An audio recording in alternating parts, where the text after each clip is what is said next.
My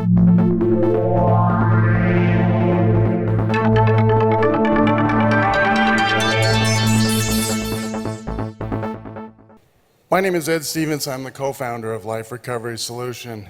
And the reason we created this solution is we have a problem in the United States.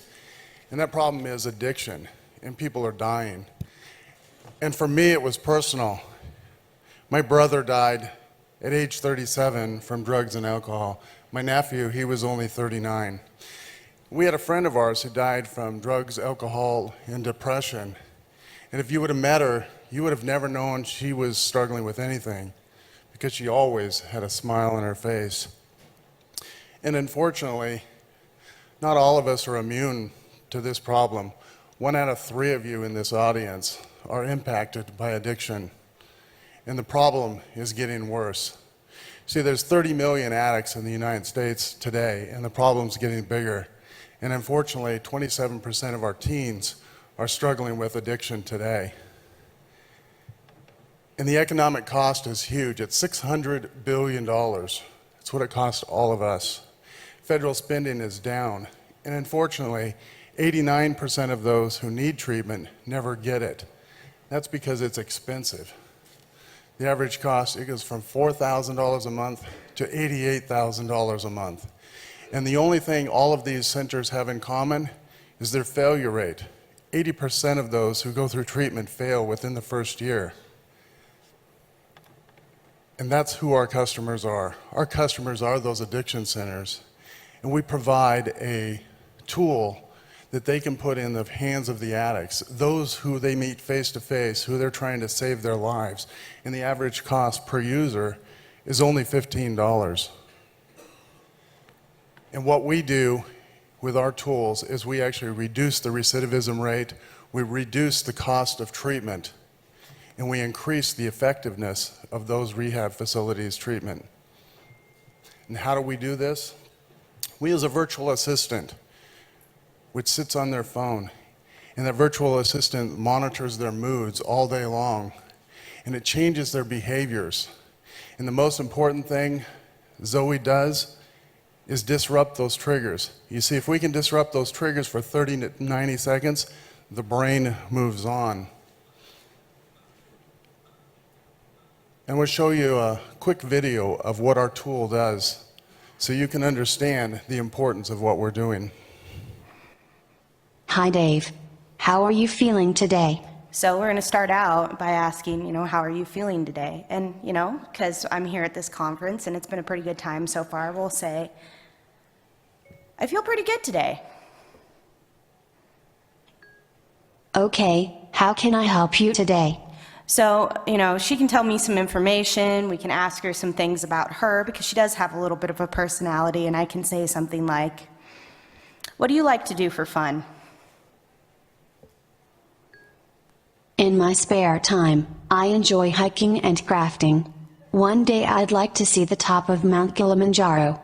So, she has a little bit of a personality, she's kind of entertaining, but all that's kind of fluff. If we go back up here to this question, and one of the features of our technologies, we really like to put users in control. So as a client of the system who's utilizing a virtual assistant, I can actually go back up here and change what I said. And so if we go back up to this question of how are you feeling today, and realize I don't really feel pretty good today, and say something more like, I feel, and you can type as well as talk. We're going to type this one, even though spelling and me don't always get along. This will be fun.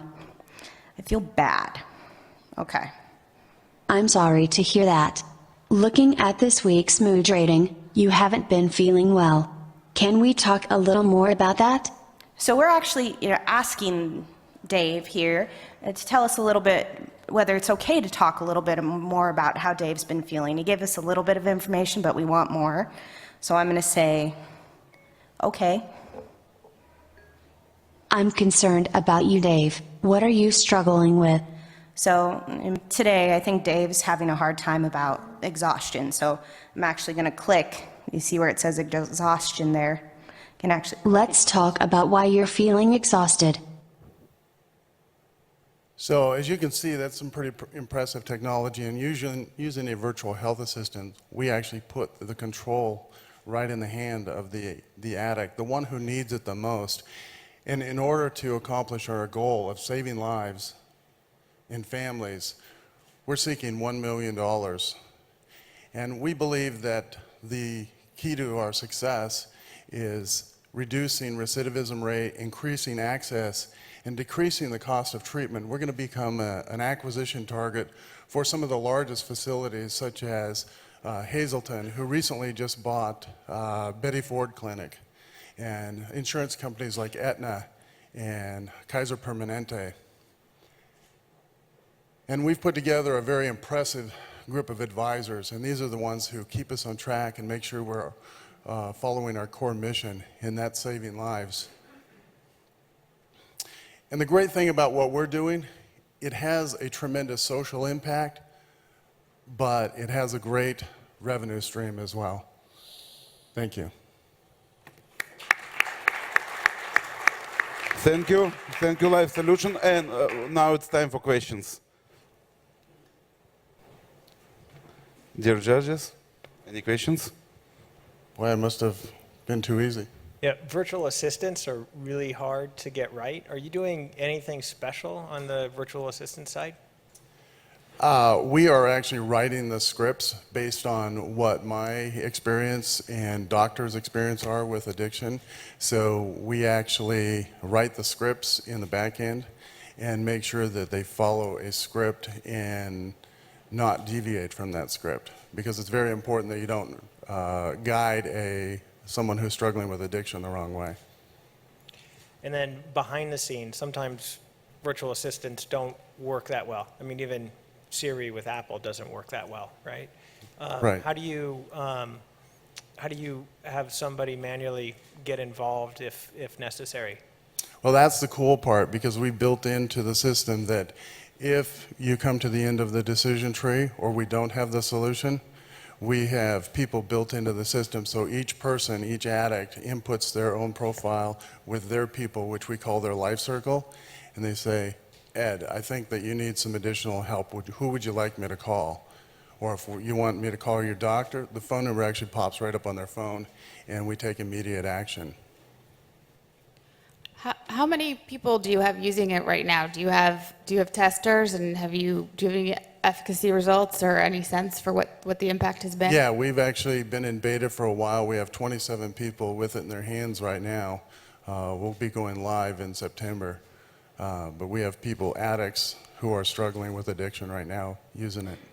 And any data on how effective it is, even just in talking to them or talking to the recovery centers? The data is not complete, but yes, the effectiveness is pretty impressive, because the great thing about it is 2 o'clock in the morning, when their sponsor or family members are not available, they can turn to this, and then we can see that data the next day, their doctor, their sponsor, or whoever's in their life circle.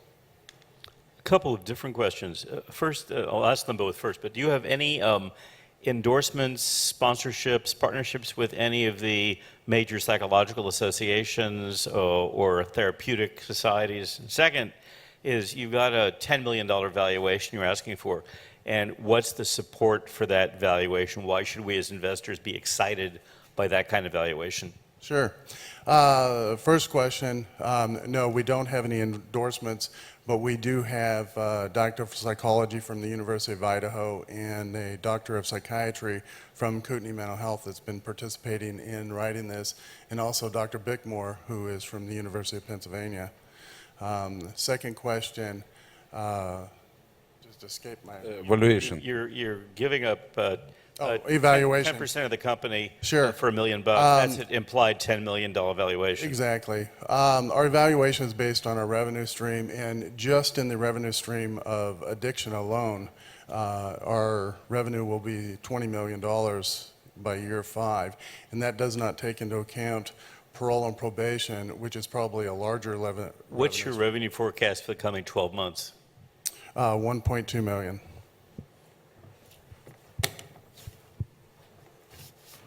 Quick question. I'm not an expert in the field, but looks like you're doing a lot of active kind kind of advice on monitoring, but what about some automation, like if the person doesn't sleep?